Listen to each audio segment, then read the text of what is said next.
Amém? Então, diante desse louvor, vamos orar nesse momento pela nossa mensagem e que o Senhor esteja guardando a nossa vida, o nosso coração, abrindo a nossa mente para aquilo que Ele quer nos falar essa noite. Oremos. Senhor Deus, Pai amado, misericordioso, Deus Santo, abre, Pai, as nossas mentes e os nossos corações para a verdade da Tua Santa Palavra. Me usa conforme o Teu querer, Senhor.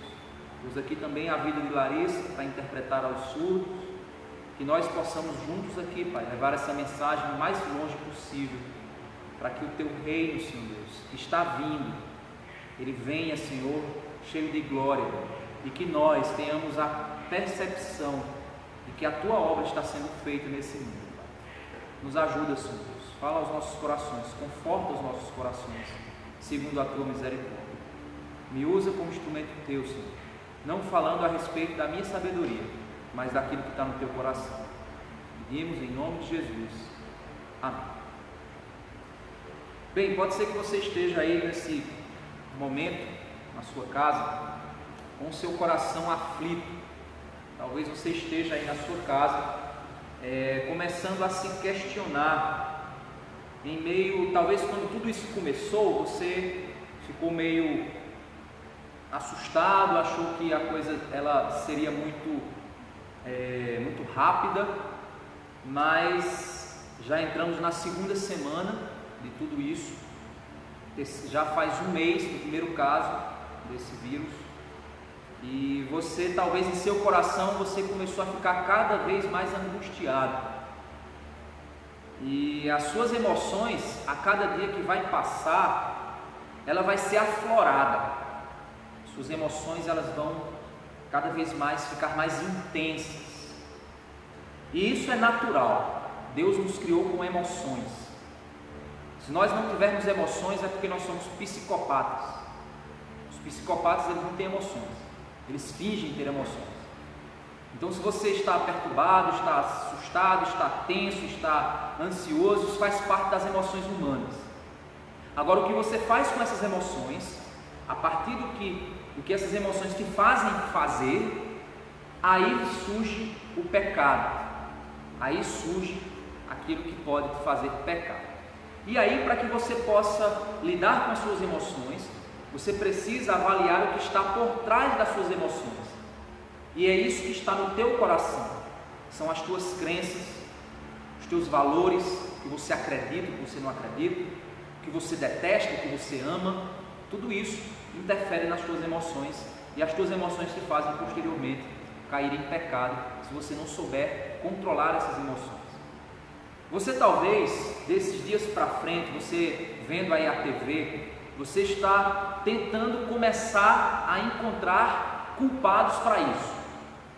Tem gente que vai culpar o governo, tem gente que vai culpar a oposição ao governo, tem gente que vai encontrar culpados na China, na Rússia, tem gente que vai tentar encontrar culpado em tudo quanto é lado, porque o nosso coração sempre tenta encontrar um culpado.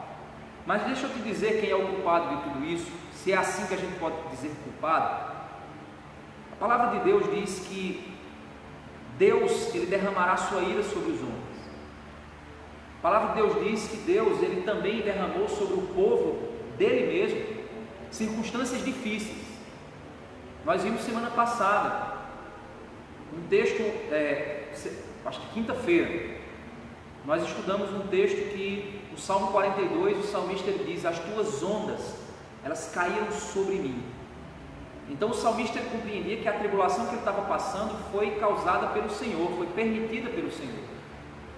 Irmãos, Deus ele é soberano, Deus está permitindo que essa situação ela passe no mundo.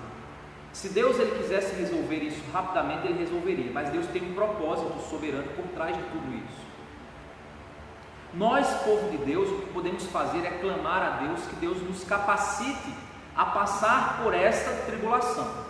É exatamente diante disso que eu quero refletir hoje em Tiago capítulo 1, do verso 2 ao verso 18. Tiago capítulo 1, do verso 2 ao verso 18. A gente vai entender um pouquinho a respeito da natureza das provações. Por que elas acontecem? E qual deve ser a nossa atitude mediante as tribulações? Deixa eu dizer uma coisa para você. Nós iremos passar por essa tribulação. Você não pode escapar disso. Você não pode encontrar culpados para aliviar teu coração. O que você precisa fazer é reconhecer que nós estamos passando por uma tribulação que se iniciou de repente no mundo. Deus está destruindo os castelos humanos, as confianças humanas, está pondo o mundo em caos. Recentemente eu vi o ministro da Saúde dizendo que o pior desse vírus não é a letalidade dele. Esse vírus ele não tem elevada letalidade. Ele não mata muita gente como outros vírus fazem isso. O problema desse vírus é que esse vírus ele ataca as estruturas humanas, os governos, a economia, as estruturas hospitalares. Esse vírus ele faz isso. Ele implode aquilo que é as confianças humanas. E isso é o que é mais impressionante. É óbvio que os especialistas seculares não vão entender que é a soberania de Deus apresentando ao homem o quanto ele é falho, o quanto ele é frágil. Os homens não vão entender isso. Mas nós cristãos vamos ser livres disso? Não, vamos passar por essa tribulação. E é exatamente isso que eu quero que a gente reflita agora em Tiago, capítulo 1, do verso 2 ao verso 18. Então pegue a sua Bíblia aí, abra em Tiago, capítulo 1, do verso 2 ao verso 18. Diz assim, a gente vai lendo e vamos aqui meditando. Meus irmãos, isso é Tiago escrevendo para os crentes, obviamente. Tenho por motivo de grande alegria o fato de passarem por várias provações. Olha que interessante. Quando você está passando por uma provação, quando você está passando por uma tribulação, Tiago está dizendo que nós devemos nos alegrar por estarmos passando por problemas. Qual religião no mundo vende para você que você deve se alegrar quando tiver problema? Somente o cristianismo. Só o cristianismo é que mostra que é na morte que existe vida, que aqueles que acham que estão vivos estão mortos, e os que morreram para esse mundo se tornam aqueles que estão vivos. Olha que contradição a nossa fé cristã ela impõe para o mundo. Então Tiago ele começa já com uma contradição que o mundo entende como contradição. Como é que eu posso me alegrar por passar por problema? É isso que Tiago está dizendo. Você não pode se entristecer por estar passando por uma tribulação. Entenda isso, irmãos. Nós da Igreja Batista da Graça não podemos nos entristecer por estarmos passando por isso. Esse é o conselho de Tiago aqui. Você que está passando por circunstâncias difíceis financeiras na sua casa nesse momento, você não pode se entristecer por estar passando por isso. Olha só que coisa mais louca de se pensar. Não é fácil, não é simples, mas é bíblico. Olha só o que a Bíblia está dizendo. Alegre-se por passar por provações. E aí ele vai dar as razões. E aí você diz, não, mas espera aí, só se alegrar? Como é que é isso? É interessante porque as pessoas dizem que nós não sabemos controlar as nossas emoções. É verdade, irmãos. A gente não consegue controlar as emoções. Do tipo assim, você aperta um botão, vou ficar com raiva. Fiquei com raiva. Aperta o botão, vou ficar feliz. Fiquei feliz.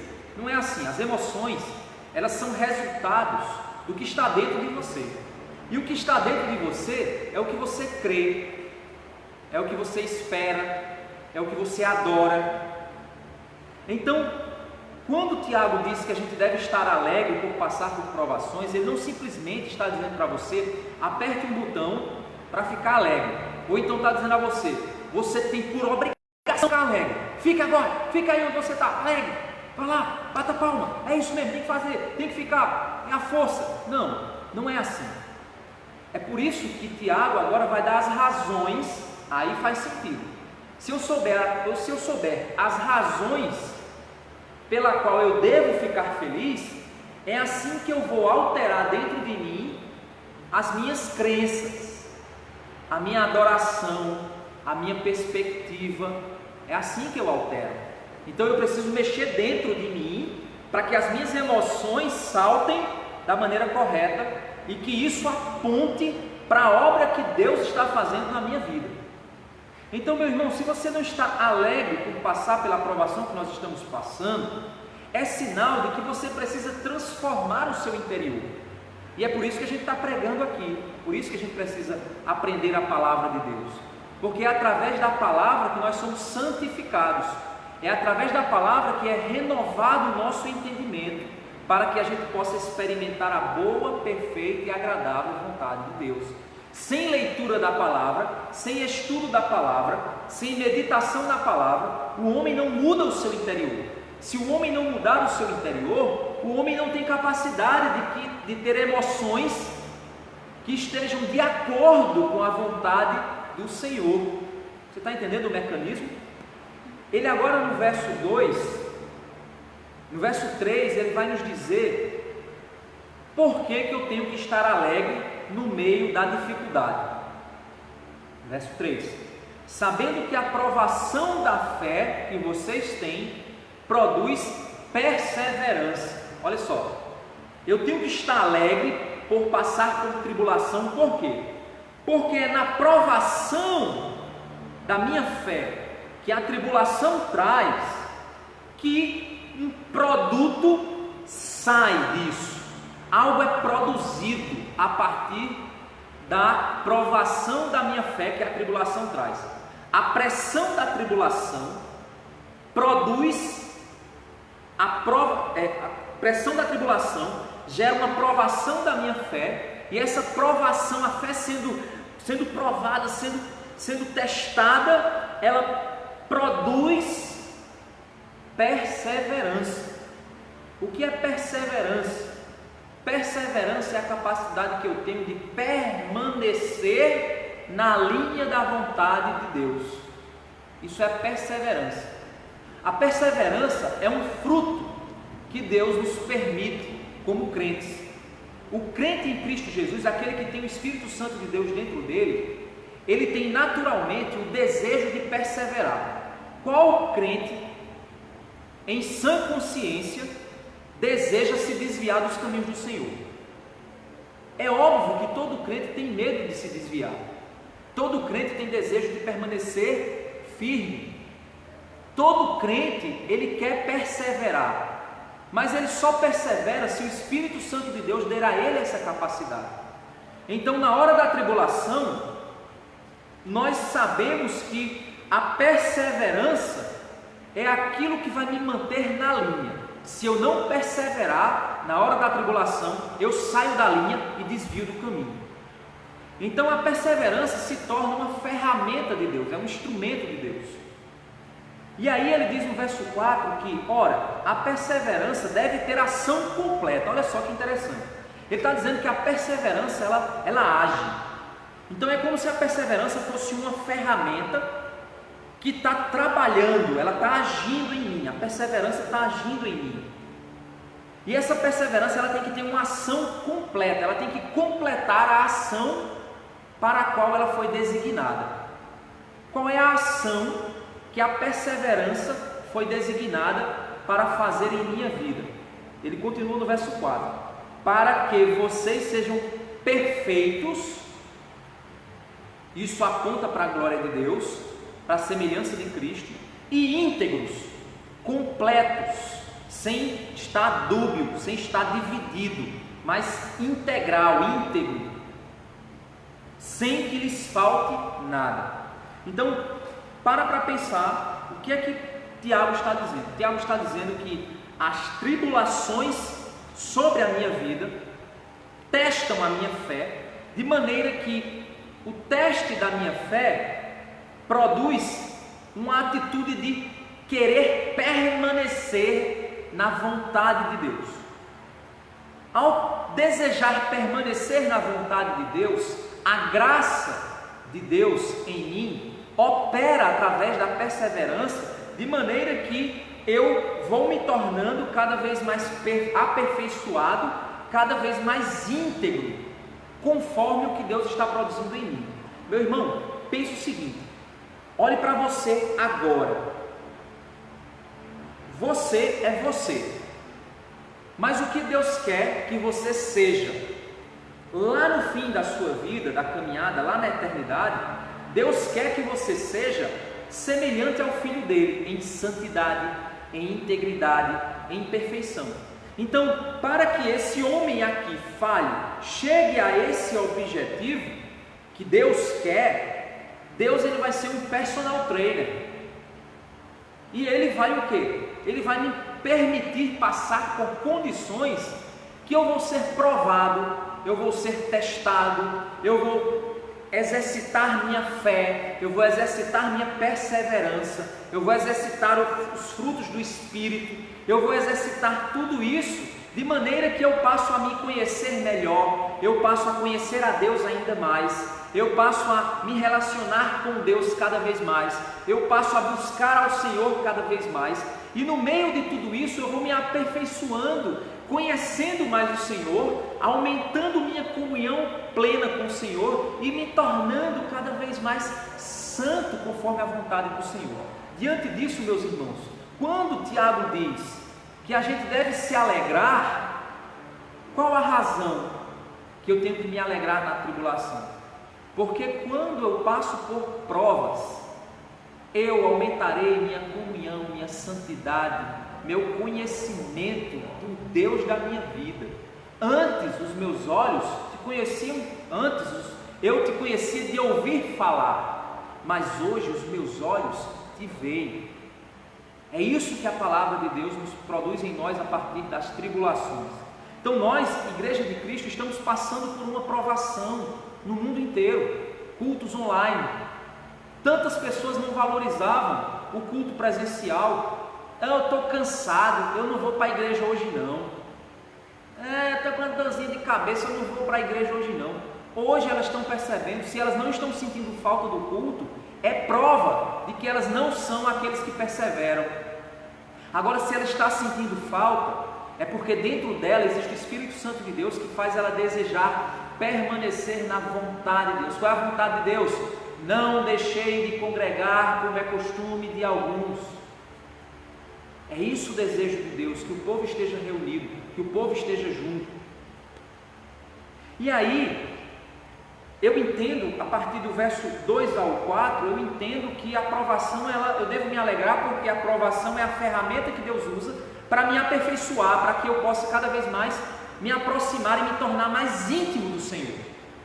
Ok, então você vai lá, se prepara, bota a luva de boxe e vamos lá, vamos para a briga. É isso aí, Deus, vamos para a briga. Então quer dizer que eu vou agora lutar com a provação, lutar com a tribulação de todo jeito? Não.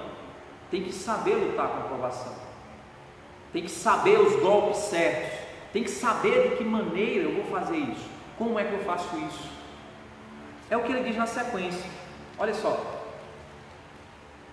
verso 5: se porém algum de vocês necessita de sabedoria, olha aí, a luva de boxe da tribulação é a sabedoria, é a técnica necessária para saber de que maneira eu devo lutar, que golpes eu devo desferir, como é que eu vou batalhar na luta em meio à provação.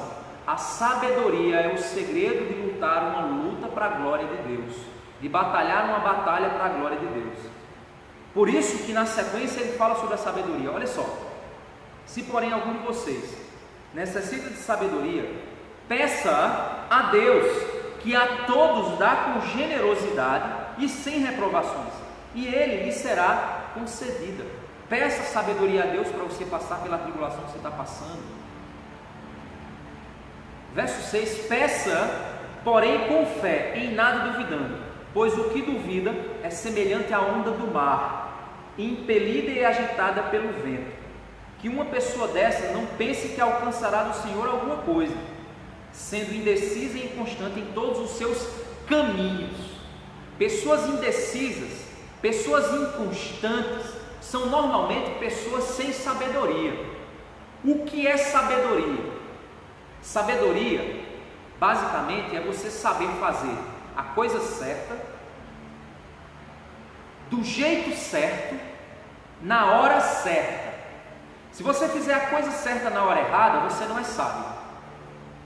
Se você fizer a coisa errada na hora certa, você também não é sábio. Se você fizer a coisa certa na hora certa, mas do jeito errado, você também não é sábio. Você está entendendo? Então o que é sabedoria? É fazer a coisa certa, do jeito certo, na hora certa. Isso é sabedoria. Então, irmãos, quando nós sabemos que a palavra de Deus é a nossa fonte de sabedoria, eu preciso meditar nela dia e noite. Bem-aventurado o homem que medita na lei do Senhor dia e noite. Ele será como árvore plantada junto a ribeiros de águas, que dá o seu fruto no tempo certo. Sabedoria que nós devemos pedir a Deus não é um conhecimento agnóstico, não é um conhecimento superior, um conhecimento super espiritual que eu tenho que pedir a Deus porque vem lá do alto esse conhecimento superior e quando eu sou alimentado por esse conhecimento superior eu consigo ouvir a voz de Deus. Não é isso. Esse conhecimento é acessível a qualquer pessoa. Leia a sua Bíblia, medite na palavra de Deus, conheça a palavra e a vontade do Senhor revelada na palavra. Assim você se tornará sábio. Tema a Deus, busque fazer as coisas para a glória de Deus. Esse é o princípio da sabedoria. Então, quando nós sentimos que não estamos sendo sábios, peça a Deus, porque Deus ele ama a oração da sabedoria. Ele ama dar sabedoria. É o que Deus mais ama dar aos homens, sabedoria. Ore pedindo sabedoria para que no meio da tribulação você saiba agir. Ore pedindo a Deus sabedoria para que você, no meio dessa crise que o mundo está passando, você seja sábio, não seja tolo, não caia nos extremos que as pessoas caem. Não tente ficar visualizando teorias da conspiração e assustando as pessoas. Seja sábio, seja equilibrado, seja prudente. Viva uma vida sensata, uma vida sóbria. E aqui na sequência, ele começa a falar um pouco daquilo que o mundo acha que tinha. O mundo achava que na sua riqueza, o mundo tinha poder para resolver todos os problemas do mundo. Nós estávamos vivendo, graças a Deus, por uma melhoria econômica no nosso país. Estávamos nesse caminho. Eu sei que tem pessoas que podem dizer que não, mas a equipe econômica estava fazendo um bom trabalho na economia. E nós estávamos melhorando lentamente os índices. Mas eu não posso dizer que se a economia estiver bom, tudo está bom, porque senão você é um idólatra da economia. Eu não posso dizer da mesma forma que outras coisas também devem ser exaltadas acima de Deus. Irmãos, o que está desesperando esse mundo, sabe o que é? É que esse vírus, ele não escolhe classe social, ele não escolhe cor, ele não escolhe religião, ele não escolhe nada disso. As maiores economias do mundo estão sucumbindo diante de um vírus tão pequeno. O que é isso, irmãos? É Deus abalando as estruturas do mundo, dizendo para os homens: olhem para mim, olhem para o rei está voltando. Mas os homens continuam sendo negligentes ao Senhor. Mas nós crentes não somos. Por isso, no meio dessa tribulação a gente deve pedir sabedoria, porque essa tribulação vai fazer bem para nós. Esse tempo que você vai passar aí angustiado dentro da sua casa vai fazer bem para você. Já tem aí pessoas começando a lançar estudos sobre os danos emocionais que essa quarentena vai trazer: depressão, ansiedade, transtorno do pânico. As clínicas psiquiátricas vão encher, vão lotar depois que a gente passar por isso, pessoas doentes. Mas e você, crente, tem que entrar nessa estatística? É claro que não. Porque se você pedir sabedoria a Deus, essa tribulação vai se tornar bênção para você. Ore ao Senhor, peça para Ele te ajudar a ajustar as tuas emoções, a trabalhar as tuas emoções. Olha só a confiança do homem no meio da provação. Verso 9: o irmão de condição humilde glorie-se na sua exaltação, Você que tem condição de pobreza, de humildade, não tem muita condição, olha para um lado, para o outro e diz: eu não tenho o que fazer, eu sou pobre, eu sou frágil, eu não tenho condição econômica suficiente. Deus, Ele vai te garantir a bênção do teu sustento, Ele vai cuidar de você. Você vai passar por provas, mas é nessa hora que o Deus que cuida de você vai cuidar, e é nessa hora que você deve gloriar-se e dizer assim: graças a Deus que eu espero no Senhor, porque eu sou humilde, eu não tenho forças, eu espero no Senhor. No entanto, tem um outro lado também, o verso 10, e o rico, ou seja, aquela pessoa que tem condições, que acha que é inalcançável, que acha que nada vai acontecer, qualquer coisa, eu tenho aí o meu plano de saúde, eu tenho aí meu seguro do carro, eu tenho dinheiro guardado no banco, qualquer coisa eu tenho aí recursos para me ajudar, eu sou um profissional que não vou perder o emprego, eu tenho estabilidade no meu emprego, eu ganho bem. O rico, alegre-se na sua humilhação, é isso que ele está dizendo. Primeiro ele diz: alegre-se, pobre, na sua humildade, e agora rico, alegre-se na sua humilhação, porque ele passará como a flor do campo, porque o sol se levanta com o seu calor ardente, a planta seca, a sua flor cai, e a formosura de seu aspecto desaparece. Assim também o rico murchará em seus caminhos. É na hora da tribulação que Deus está socorrendo os humildes e dizendo: Senhor, eu não tenho força. E o que se exalta em suas riquezas são jogados ao chão, porque não tem força nenhuma. Eles confiavam naquilo que não salva. É aqui onde, no verso 12, ele volta para a tribulação. É isso que é interessante. Por isso que eu trouxe, a gente vai analisar aqui até o verso 18. Porque ele falou de tribulação, falou sobre pedir sabedoria, depois ele fala sobre as fortalezas que os homens têm, a riqueza, o pobre e o rico, as fortalezas diante da tribulação. Agora ele volta para a tribulação de novo, e aí ele diz no verso 12: bem-aventurado é aquele que suporta com perseverança a aprovação, porque depois de ter sido aprovado, receberá a coroa da vida, a qual o Senhor prometeu aos que o amam. Olha só que maravilha! Entendam o seguinte: aquele que suporta com perseverança a tribulação será e é aprovado, recebe a coroa da vida, a coroa da vida eterna, recebe aquilo que é prometido aos que entregaram sua vida a Cristo. Aqui ele não está ensinando sobre perder salvação. Deixa eu te explicar o que ele está falando aqui. Aquele que é salvo em Cristo Jesus, ele recebeu a salvação eterna porque se arrependeu dos seus pecados e clamou ao Senhor como o único e suficiente Salvador de sua vida. Ele entende que ele depende do Senhor totalmente para ser salvo. Por isso Deus está fazendo uma obra, uma cirurgia na vida dessa pessoa, uma obra está sendo feita na vida dela, ela está sendo transformada, a tribulação vem para transformá-la. Deus é quem garante que essa pessoa persevere, porque ela é fruto do trabalho de Jesus.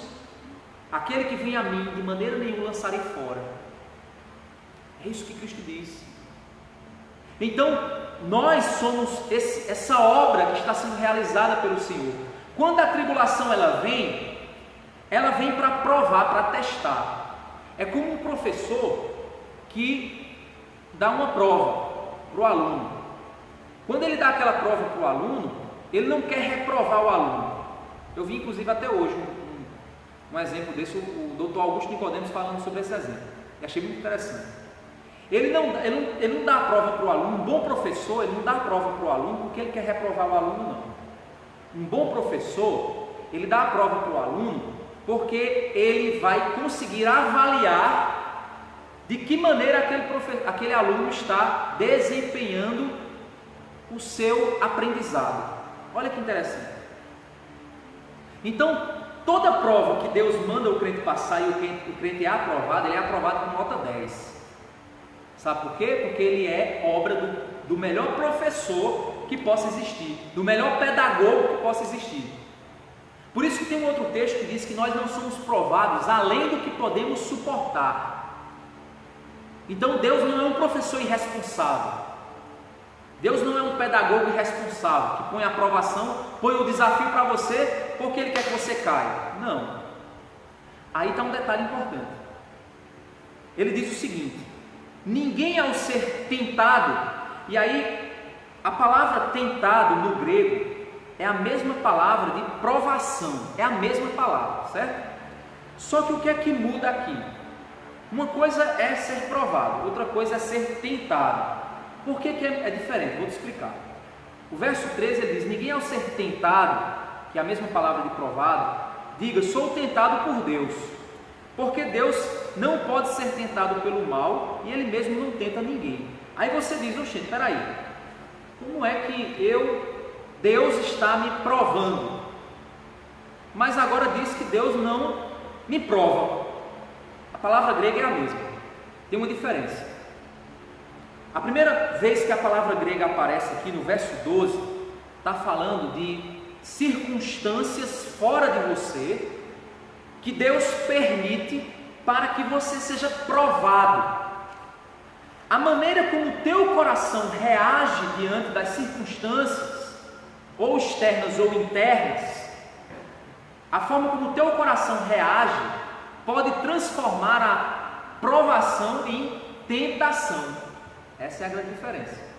Então, quando você está passando por uma provação, se você mantém-se firme, pedindo sabedoria a Deus para conduzir a situação de maneira que você persevere no caminho certo, aquilo vai se tornar uma provação que vai te aprovar e vai confirmar a coroa da glória que você já recebeu, certo? Mas, se no meio da provação, do teste, o teu coração começa a reagir de maneira pecaminosa, aquela provação se torna tentação. E você não pode acusar Deus disso, porque é o teu coração, não é Ele, é o teu coração que precisa ser trabalhado. É o pecado que está na tua vida, que precisa ser destruído pela graça de Deus, pela busca do Senhor, pela santificação, pela oração, pela leitura da palavra, pelo reconhecimento da tua incapacidade, pela busca da graça do Senhor para te capacitar. Então ele descreve agora o que é que acontece no coração do homem quando a provação vira tentação. Quando é que acontece? Verso 14: ao contrário, cada um é tentado pela sua própria cobiça, quando esta o atrai e o seduz. Ou seja, imagina que o teu casamento está passando por uma provação. Você está passando por lutas, está discutindo muito com tua esposa, está passando por batalhas. Aí no teu trabalho, chega uma mulher e ela começa a te seduzir. Isso faz parte da provação. É todo o contexto da provação. Está provando a tua perseverança no teu casamento. Se você se deixa ser atraído por aquilo e aquilo se torna uma tentação, não é culpa do Senhor, é culpa do teu coração, na maneira como você enxerga aquela mulher te seduzindo. Olha só o que ele diz no verso 14, vou ler de novo. Ao contrário, cada um é tentado pela sua própria cobiça, quando esta o atrai e seduz. Então a cobiça, depois de haver concebido, dá à luz o pecado, e o pecado, uma vez consumado, gera a morte. Então, perceba que interessante. Vamos seguir a sequência do entendimento de Tiago. Primeiro, Tiago diz que a provação, a gente deve se alegrar quando a gente passa por provações, porque a provação, ela nos aperfeiçoa. Mas eu tenho que passar pela provação com sabedoria. Então eu tenho que pedir sabedoria a Deus. Só que eu também tenho que ter cuidado com a confiança que eu tenho às vezes nas coisas, nas riquezas, porque elas também podem me derrubar. Mas também eu tenho que entender que existe problema dentro de mim. O problema não só está ali, mas também está dentro de mim. Porque a provação pode se transformar em tentação, dependendo da maneira como o pecado do meu coração reage dentro daquilo. E aí a provação passa a ser tentação, e a tentação derruba o outro. Irmãos, a igreja brasileira está passando por uma provação. É bênção de Deus o que nós estamos passando. Deus é soberano e continua controlando sua igreja. A igreja, pastor, ela vai sobreviver? Vai, meus irmãos. A igreja sobreviveu já por tanta coisa. Jesus disse que as portas do inferno nunca vão prevalecer contra a igreja de Cristo. Nunca, jamais. Mas pastor, muitos crentes vão cair? Vão cair. Sabe por quê? Porque eles vão transformar essa provação em tentação, e essa tentação vai derrubar eles. Eu estava recentemente vendo uma reportagem que o consumo de pornografia no mundo aumentou 70%. Você acha que não tem crente nesse meio, consumindo pornografia na sua casa, aproveitando a quarentena, deixando a mente ociosa, alimentando a mente com ociosidade, e essa ociosidade está levando ele à queda? Será que não é? Será que não vão ter casais que estão o tempo todo brigando dentro de casa porque não estão conseguindo mais conviver juntos, por causa dos pecados de ambos, e a provação está virando tentação e vai virar queda? Será que você está tão ansioso para resolver o problema, que essa tua ansiedade vai virar tentação, que vai virar pecado, que vai te derrubar também? É isso que vai acontecer, se você não pedir sabedoria a Deus, se você não reconhecer que o teu coração você não pode confiar nele, se você não cuidar da sua saúde espiritual, você vai cair. Mas se nós clamarmos pela graça, pela bondade, pela misericórdia de Deus, Ele está conosco. Jesus disse: no mundo tereis aflições, mas tende bom ânimo, eu venci o mundo. É por isso que no verso 16 ele diz o seguinte: não se enganem, meus amados irmãos, toda boa dádiva, todo dom perfeito vem do alto, descendo do Pai das luzes, em quem não pode existir variação ou sombra de mudança. Pois segundo o seu querer, Ele nos gerou pela palavra da verdade, para que fôssemos como as primícias das suas criaturas, como os primeiros a refletirem a glória de Deus nessa geração. Quando você é equilibrado, você reflete a glória de Deus nessa geração. Quando você é sábio, você reflete a glória de Deus nessa geração. Em meio a essa tribulação, a igreja de Cristo ela deve resplandecer com equilíbrio. Membros das igrejas, pastores devem resplandecer como luzeiros, como pessoas sóbrias, como aqueles que apontam para o caminho da verdade. Nós devemos aparentar, nós devemos ser isso. Nós devemos ser isso. E quando nós estivermos no meio da tribulação, meu irmão, todo dom perfeito, toda sabedoria plena, toda palavra perfeita, ela vem do Pai das luzes, ela vem da eternidade, ela vem do Senhor, ela vem para nos guiar no meio da escuridão, no meio das trevas, no meio da tribulação. O Senhor está para nos dar sabedoria, o Senhor está aqui para nos capacitar com a graça, para sermos testados e aprovados, pois temos dentro de nós o Espírito Santo de Deus. E eu quero finalizar, meu irmão, dizendo o seguinte: se você ainda não tem o Espírito Santo, se você ainda não sabe para onde você vai, depois que você partir desse mundo, você está angustiado na sua casa, sem saber para onde vai, sem saber o que vai acontecer, é porque o Espírito Santo de Deus ainda não habita em você.